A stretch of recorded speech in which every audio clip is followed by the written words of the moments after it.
finding a different voice and saying, the young people of this country do not want to participate in this. They creation and saying, we want a different world based on justice. We want a different world based on equality. We want a different world that uses the scarce resources of this part. Of what is happening right now is the young people of America have voted against American imperialism, American consumerism, which is what globalization is all about. Whether or not that meeting goes on or not, people in middle America, people across this country are going to, what is the IMF? Why are these people out here acting a fool? They're going to start to look at I think that this protest today, if it don't continue, tomorrow will be null and void. That's just my word. We don't necessarily need your money. We need your body and your physical presence. Changes come by numbers, by the amount of people that you see here. This is what will make a change. Resisting, but more than that, we need to win. We've been resisting a long time. We need now. We're battling now to win. Yeah. Well, it does, you know, I think the length starts to undermine it because it's really strong. Chip suggests we need distance, we need scope, we need suggestions of like yeah, what to cut. What's up with the blacks though? I mean, what do you have planned for? For which? Those are just other cutaway places, or are you planning? Oh we yeah. just have so few images. Oh no, we haven't begun like. We just lay down. The length, but again, I think the length starts to undermine it because you start to lose, you start to stop following it. Is that the drop down? Yeah. It's just maybe different versions, so we're hoping that we can pick some drop downs.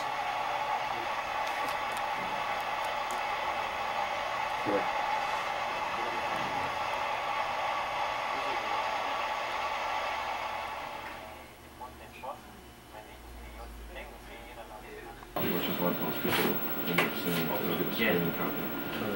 Yeah. I mean, this is shaping up like an hour, so.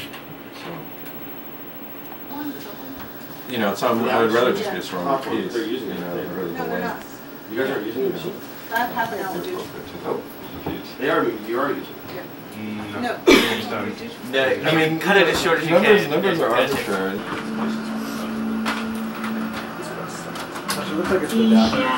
What? Looks like it's been down. That is very different from the one that we live in today. I'm not afraid of globalization. I'm not afraid of globalization.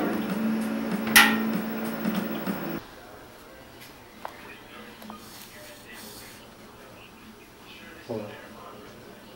Who is this? Oh, what?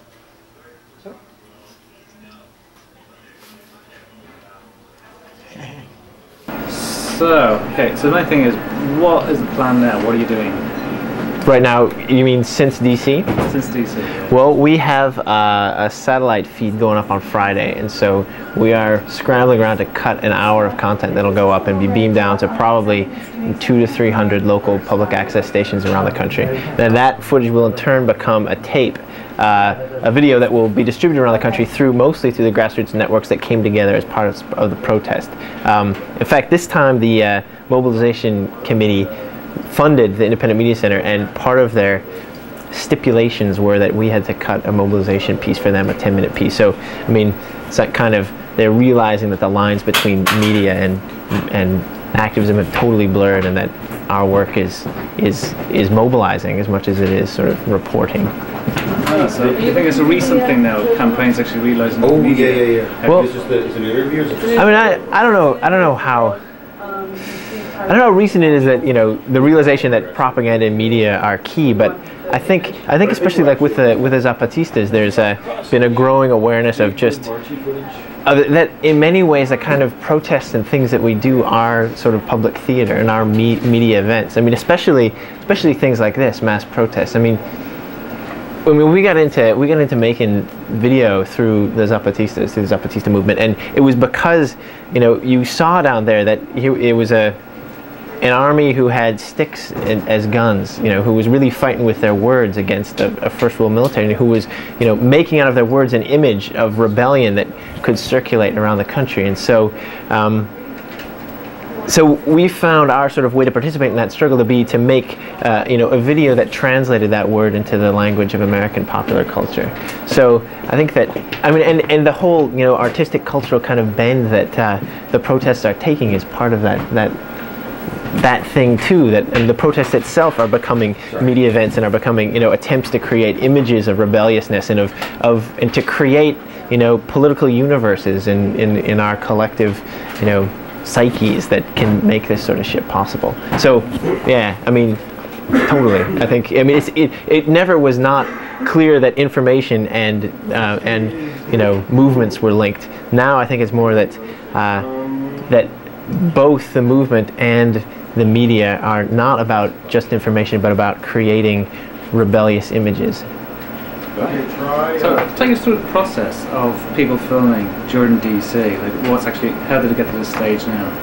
Well, there were several production groups who came together with, you know, show ideas and projects sort of going into it, and then a whole shitload of independent producers who came down as well. So we had met on email for, you know, months beforehand, beginning to plan ideas, and, you know, some of them were sort of, most of the ideas ended up being kind of last minute. We came out here with different crews, shot all week, and the Independent Media Center provides a production infrastructure for independent groups. So they had a tape intakes and logging system. They had a dispatch system that kept people kind of hooked up on the street, so you could call in and know where to run, where the action was, and could also call in and tell them where the action was. So basically, the IMC has served as sort of a way to facilitate us working in a very loose, kind of collaborative kind of way, so that this piece in the end is really an amalgamation, sort of an assemblage of a whole bunch of different kinds of visions of like what the week was about. This is great. So the satellite dish, like, how did that come about? Like, in Britain we just can't get satellite. Totally. Well, that actually, I mean, Michael is the one who talked about that. Deep Dish TV does satellite feeds all the time, and so that's their bag. I don't know anything about it at all. Well, something else we need. So how did it change, like in the States, to what's happening now, the INDYMEDIA site and everything else? Is that a major progression? It is. I mean, you can really see in comparing what happened in Seattle to what happened in DC, sort of a shift and an increase both, you know, in the power of the movement and in the power of indie media. When we were working in DC, we were working in Seattle, there was no coverage. And first of all, there was no coverage of the protests, and second of all, there was no coverage of the indie media work. I mean, here in DC, we were on CNN, we were on ABC. I mean, coverage of the media center. We had a press conference in the media center, and, you know, people showed up from all the major networks to cover it. I think they need to come in and edit on this puppy now. Yeah. Can we? Yeah.